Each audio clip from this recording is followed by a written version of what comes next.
हरे कृष्ण कृष्ण कृष्ण हरे हरे, हरे राम राम राम हरे हरे।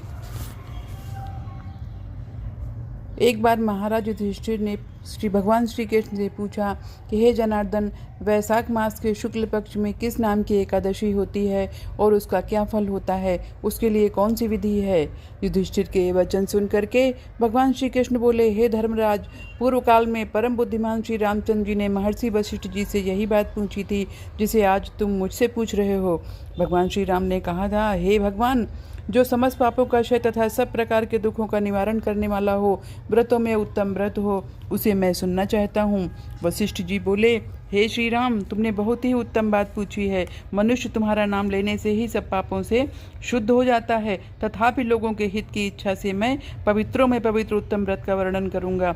वैशाख मास के शुक्ल पक्ष में जो एकादशी होती है उसका नाम मोहिनी एकादशी है। वह सब पापों को हरने वाली और उत्तम है।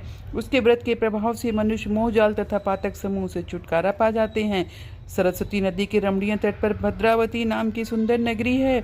वहाँ धृतिमान नामक राजा, जो चंद्रवंश में उत्पन्न और सत्य प्रतिज्ञ थे, राज्य करते थे। उसी नगर में एक वैश्य रहता था जो धन धान्य से परिपूर्ण और समृद्धशाली था। उसका नाम था धनपाल। वह सदा पुण्य कर्म में ही लगा रहता था।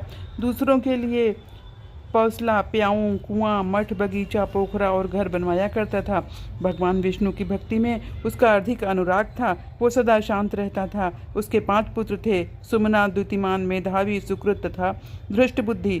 धृष्टबुद्धि 5वां था। वो सदा बड़े बड़े पापों में ही संलग्न रहता था। जुए आदि दुर्व्यसनों में उसकी बहुत बड़ी आसक्ति थी। वो वेश्याओं से मिलने के लिए लालायित रहता था। उसकी बुद्धि ना तो देवताओं के पूजन में लगती थी और ना ही पितरों तथा ब्राह्मणों के सत्कार में। वह दुष्टात्मा अन्याय के मार्ग पर चलकर पिता का धन बर्बाद किया करता था।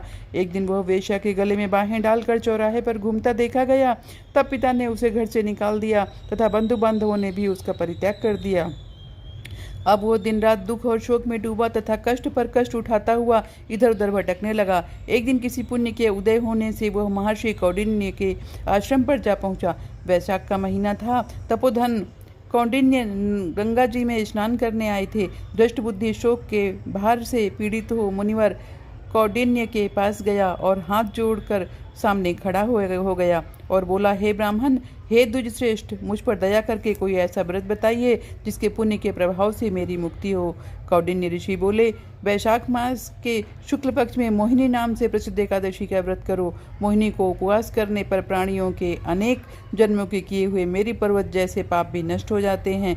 वशिष्ठ जी कहते हैं, हे श्री रामचंद्र जी, मुनि का यह वचन सुनकर के धृष्ट बुद्धि का चित्त प्रसन्न हो गया। उसने कौंडिन्य के उपदेश से विधि पूर्वक मोहिनी एकादशी का व्रत किया। हे नृपश्रेष्ठ, इस व्रत के करने से वह निष्पाप हो गया और दिव्य देह धारण करके गरुड़ पर आरूढ़ होकर सब प्रकार के उपद्रवों से रहित श्री विष्णु धाम को चला गया। इस प्रकार से यह मोहिनी एकादशी का व्रत बहुत उत्तम व्रत है। इसके पढ़ने और सुनने से सहस्त्र गौदान का फल मिलता है। हरे कृष्ण कृष्ण कृष्ण हरे हरे, हरे राम राम राम हरे हरे।